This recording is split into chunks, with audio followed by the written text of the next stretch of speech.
Designer Hub。 今回はアジアとヨーロッパの国際秩序の違いについてです。はい、まずちょっと東アジアの情勢について話していくんですけれども、はい。柳がメインできたのが20世紀の前半になるわけですよね。で20世紀っていうのはその戦争の世紀っていう風に呼ばれることもあったりして、この時代っていうのはその特に国際関係だったりとか戦争だったりとかっていうのがこう国民に与える影響っていうのが大きかった時代なわけですよね。はい。でこのシリーズでもいろんなプレイヤーが出てきます。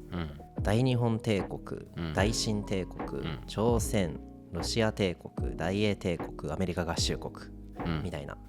がいっぱい出てくるので、その本題に入っていく前に、そもそも僕たちの住んでいる日本が位置する東アジアの国際秩序ですよね、がもともとどのように形成されていたのかっていう話からしていきたいと思います。でアジアなんですけれども、ご存知の通り、ずっと中国が強かったんですよね。で中華って言葉があるじゃないですか、中華料理の中華、どういう意味かって考えたことありますか？いやないね。花っていう字がね、入るわけですけれども、中華っていうのはその世界の中心で花のように栄えている国家っていう、そういう意味なんですよ。かっこいいですね。そうめっちゃナルシストとか言って怒られるけど、俺たち最強じゃん、だって中華だもんみたいな、そういった価値観なわけですよね。でこの中華を中心にこう世界が回っていると、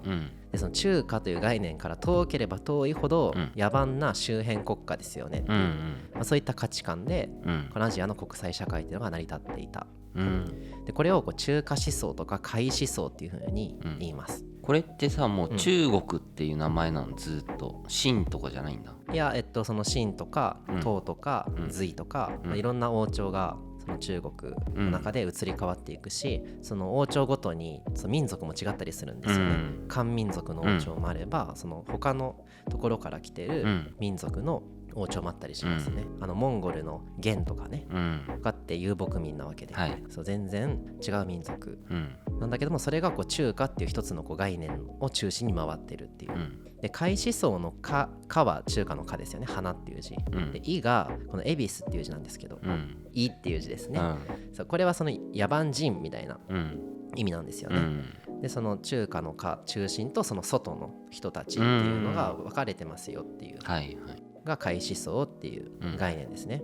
でこの海思想っていうものを前提に、こう中国の王朝とその周辺国っていうのは関係を作ってたわけですよ、でそれを具体的にその朝貢貿易と冊封体制っていうのがあります、これ中学で歴史とかでやるんですけど、朝貢貿易っていうのはこのモーニングの朝に貢ぎ物の貢ぐですね、の貿易、朝貢貿易で、これはどういうものかっていうと、その世界の中心であるその中華ですよね、でそこに君臨するその中国のその王朝、この王朝に対して周辺国家っていうのは貢ぎ物をする、文字通りね、っていうのを朝貢貿易って言います、でその、日本もやってたわけですよ。日本からうちのこういう美味しい魚がありますよとかで届けに行くわけですよね、したら中国王朝はよく来たねって言って、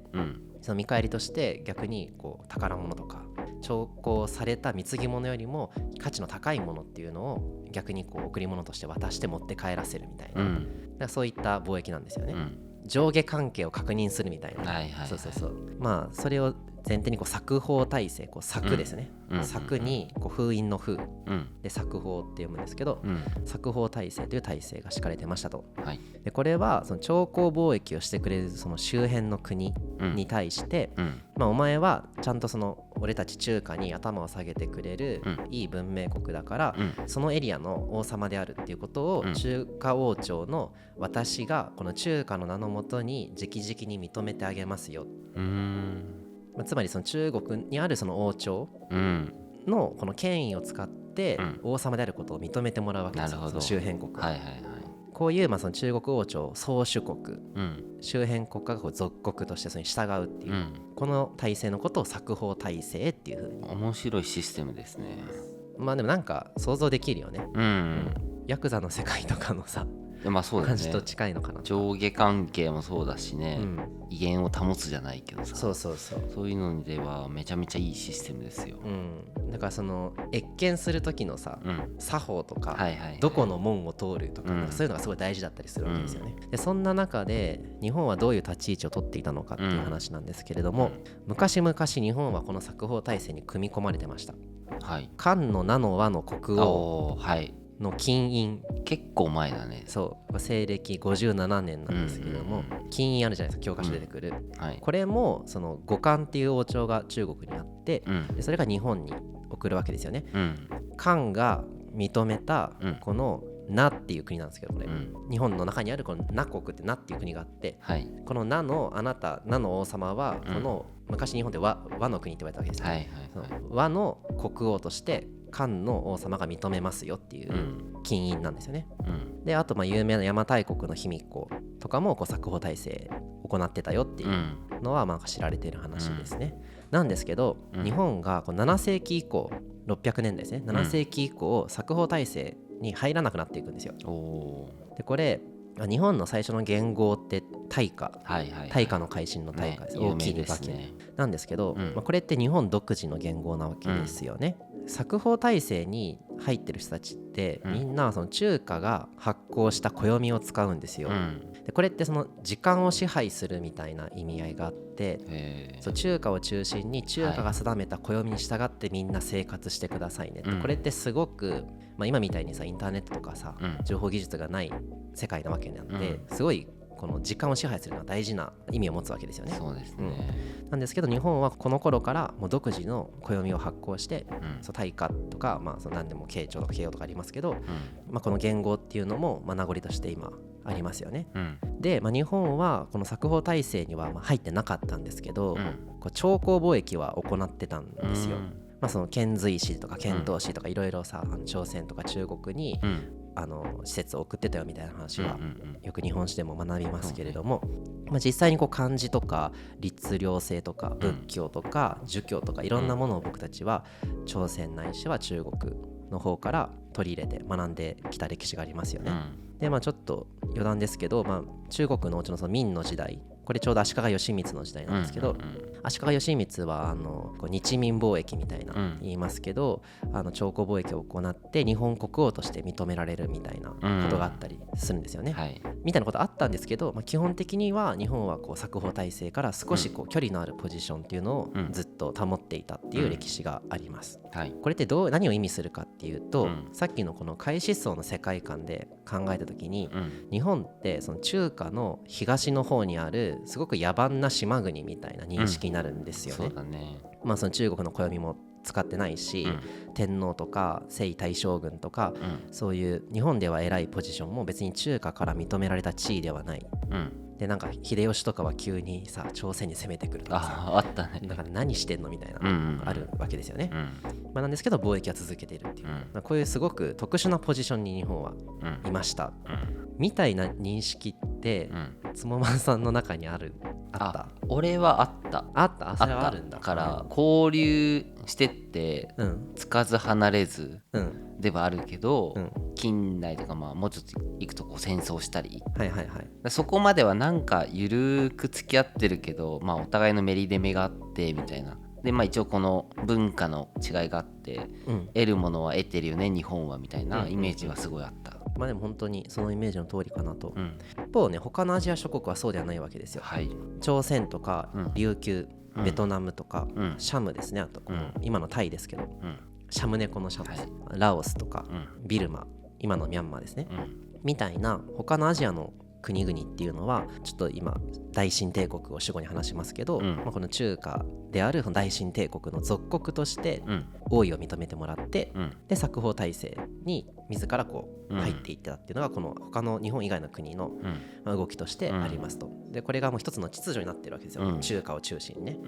っていう仕組みで動いてたわけなんですけれども、一旦ここでその他ちょっと登場人物なんとなくの立ち位置を紹介しておきたいなと思います、でまず朝鮮ですね、朝鮮っていうのはもう古くからその中国王朝の属国だったんですよ、で地理的な距離も近いじゃないですか、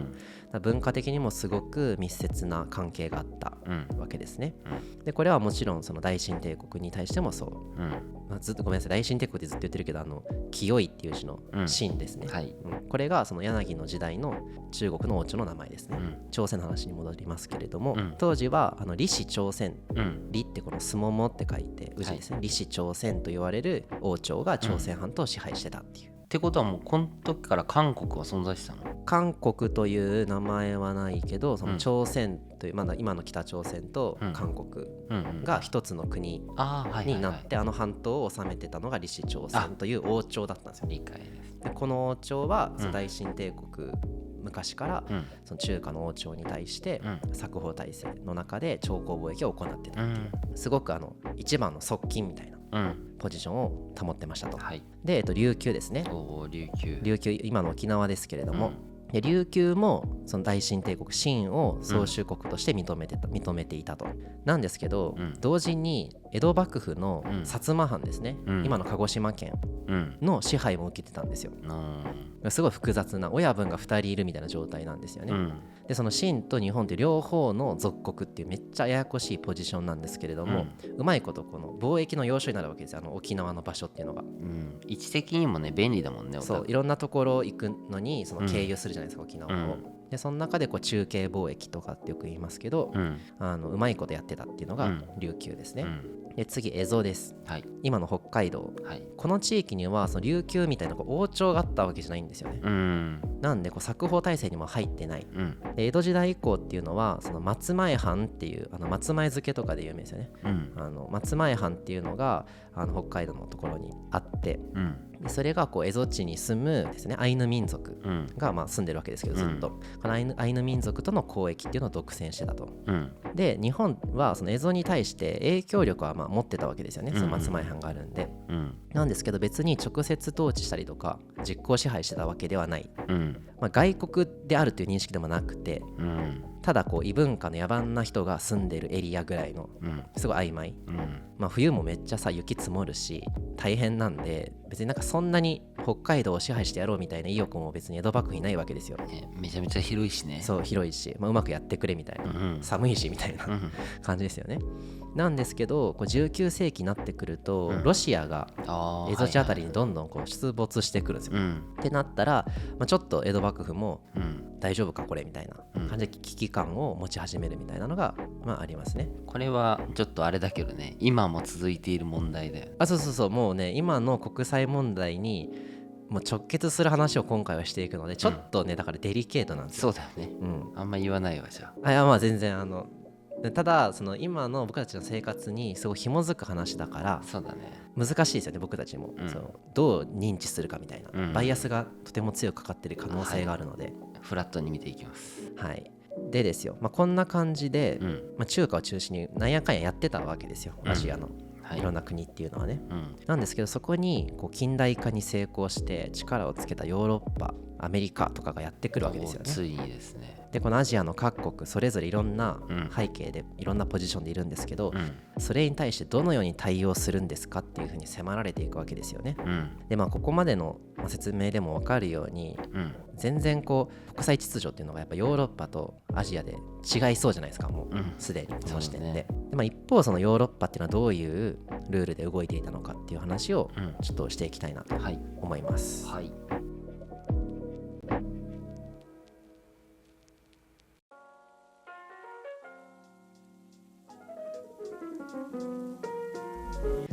で、一方ヨーロッパはっていう話をしていきますね。まず中世の話です。中世ヨーロッパっていうのはその封建制っていう仕組みで社会が回ってたんですよね。江戸時代の日本も封建制だったよねみたいな話はあるんですけれども、今僕たちが想像する国という概念とは大きく違いますよね。国民国家の話した時も同じようなことを言ってるんですけれども、この時のその封建制っていうのはどっちかっていうとこうヤンキー文化が近いんですよ。東京リベンジャーズとかIWGP とか、どういうことかっていうと、いろんな王様がヨーロッパにいるわけですよね、イングランド王とかフランス王とか、神聖ローマ皇帝とかいろいろな肩書きを持った人がいるわけですけれども、こっからここまでが俺らの国だぜみたいな、明確な線引きとかっていうのは存在してなかったんですよね。そうなんですね。その時点でちょっとって感じなんですけど、でどういうふうに成り立ってたかっていうと、この王様がいますと、王様の下にその王様に忠誠を誓う領主がいるわけですよね、でその領主の下にまたそこに税を納める農民がいてみたいな構図になっていますと、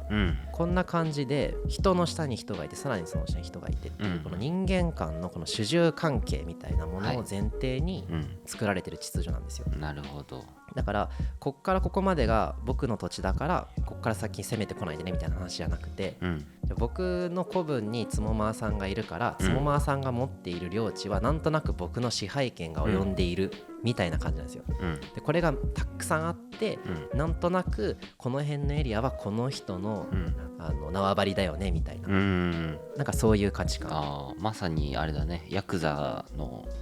親孫みたいな感じで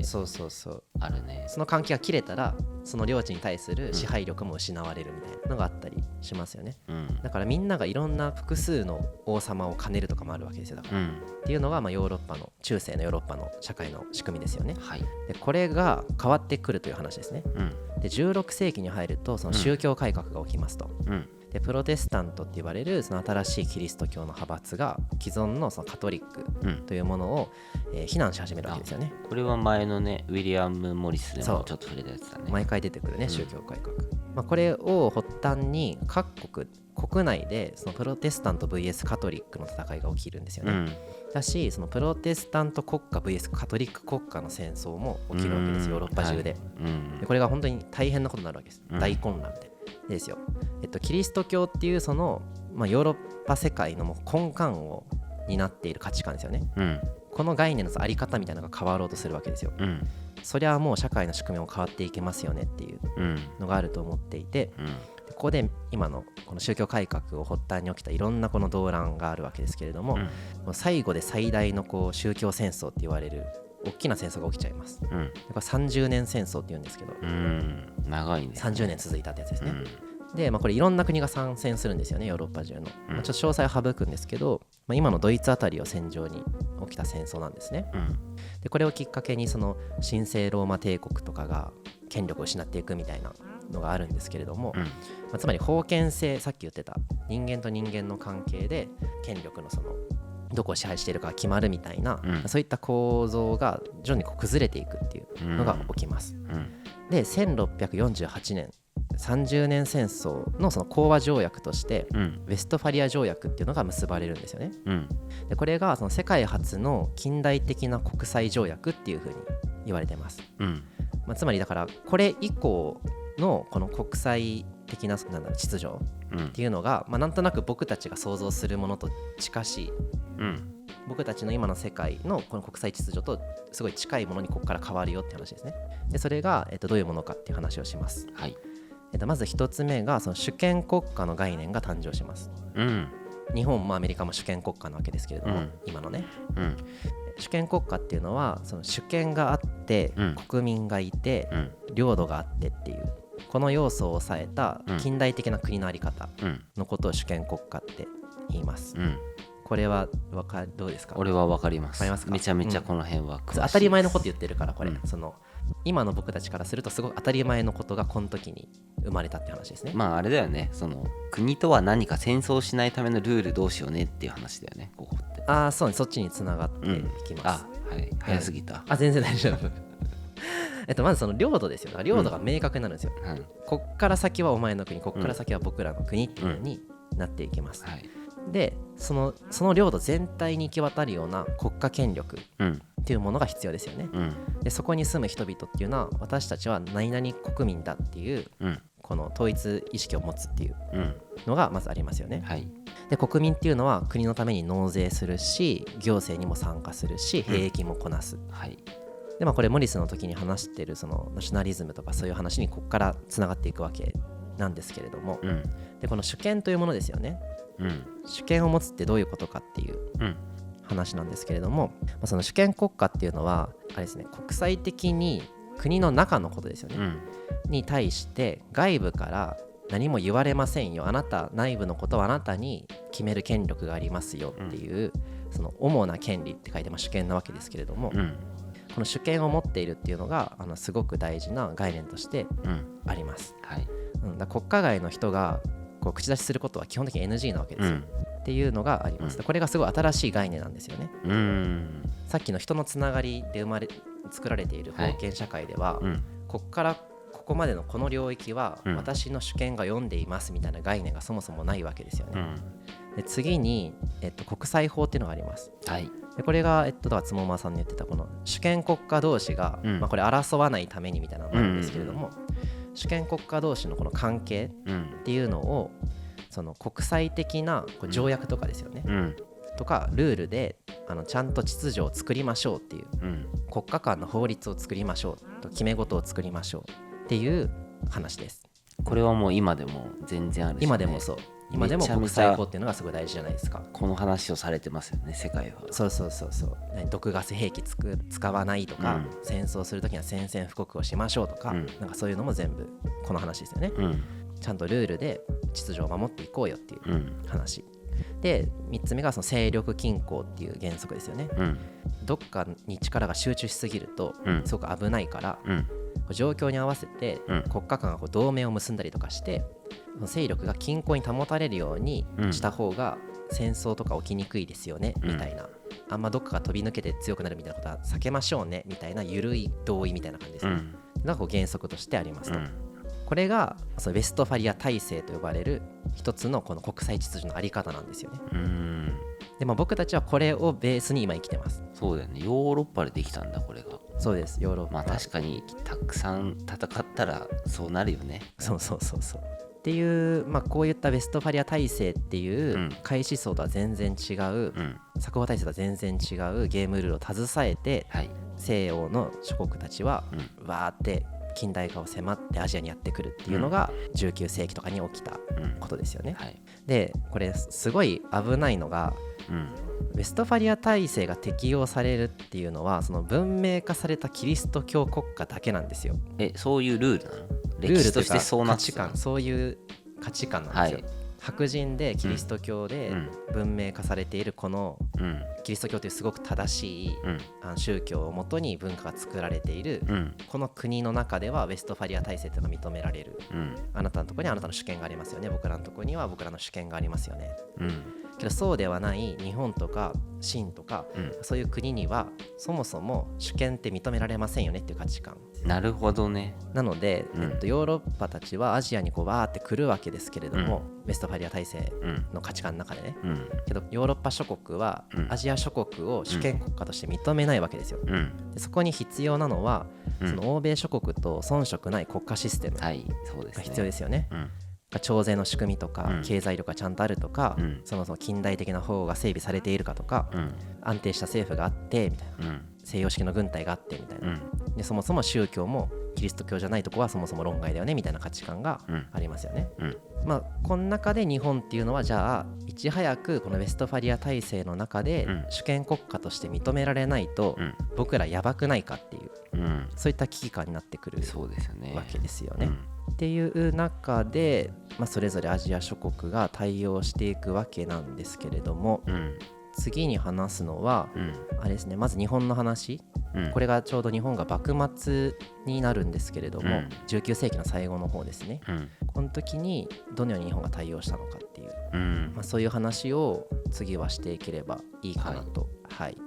どうですか、この作法体制とウェストファリア体制という2つの体制の違いなんですけれども。そうだね、作法体制はでもいいシステムだよねいいシステム。いや、なんかその絶対的権力者がいて、支配するにはいいシステムだし、逆らいづらいし、革命も起こりづらくなっちゃうっていう意味ではすごいいいけど、今の中国はでもそういう感じなのすごいわかるなって、まだその開始層のやっぱ文脈が残ってますよね、やっぱりね、何かしらやっぱり壁が存在したりとかはあるだろうなって、だし、ヨーロッパはね、あんだけ近くてさ、もう陸でつながってってさ、そりゃ戦うよねっていう。でも確かにそのキリスト教の存在、その宗教の話が冒頭だったと思うんだけど、なんかそこの教え考え方がまず前提にあるよねっていうのがあって成立してるルールなのかなと思って、それをこう日本がなんでそこ行くのかっていうのがなんかキリスト教 OK 分かるっていうのって結構難しいんじゃないと思ってて、そうだね、だからこっから日本がどうなっていくかはちょっと楽しみですね。日本がその、キリスト教が分かるから日本がウェストファリア体制を受け入れたっていうよりかは、どっちかっていうと、これはいろんな見方があるから何とも言えないんですけど、一つあるのはやっぱり防衛反応ですよね。自分たちもこのウェストファリア体制に入っていかないと、